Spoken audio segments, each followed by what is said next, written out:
అన్న అన్న నేను మోసపోయానన్నా సరేనా. నాకు ఇంటికాడ పెళ్ళి అయింది, అతనితో ఇడాకులు అయిపోయినాయి సరేనా. ఇతనితో కూడా నేను ఇష్టపడే చేసుకున్నాడు ఇంట్లోనే.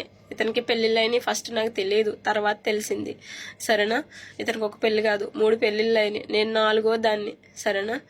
ఇంత మోసం చేస్తారని అనుకోం కదన్నా, ఇంత మోసం ఉంటుంది మనుషులో అనేసి మేము అనుకోం కదా. నమ్మించారు, వాళ్ళ ఫ్యామిలీ అంతా ఇక్కడే ఉన్నారు, వాళ్ళ ఫ్యామిలీ కూడా సపోర్ట్ చేసింది సరేనా.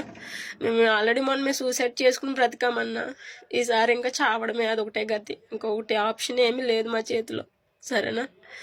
మేము నాకు టిక్ టాక్ వాళ్ళు సాయం చేశారన్నా, సాయం చేయలేదని నేను అంటలా, సాయం చేశారు. అప్పుడే అవకాశం పంపిస్తే నేను ఎందుకు వెళ్ళానన్నా చెప్పు. 4 నెలల నుంచి పిచ్చ కుక్కలా తిరుగుతున్నాను ఎంబసీ చుట్టూరు, పిచ్చ దానిలాగా. నేను వారంలో 2-3 సార్లు వెళ్తాను ఎంబసీ చుట్టూరు అన్నా సరేనా. వాళ్ళు ఏమంటారు, మేము ఇండియాకి అప్రూవల్ పెట్టామమ్మా, అది వస్తే కానీ మేము ఏమీ చేయలేమని వాళ్ళు అంటారు.